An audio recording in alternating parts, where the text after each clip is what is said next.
No te lo vas a creer porque parece una broma, pero no lo es.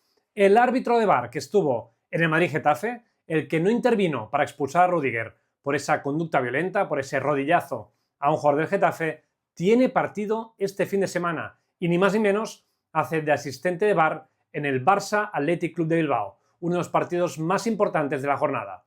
No se entiende, teniendo en cuenta que el comité aplica unas neveras para los árbitros que cometen errores graves, esta vez no ha afectado al colegiado madrileño. Nos lo tienen que contar muy despacito.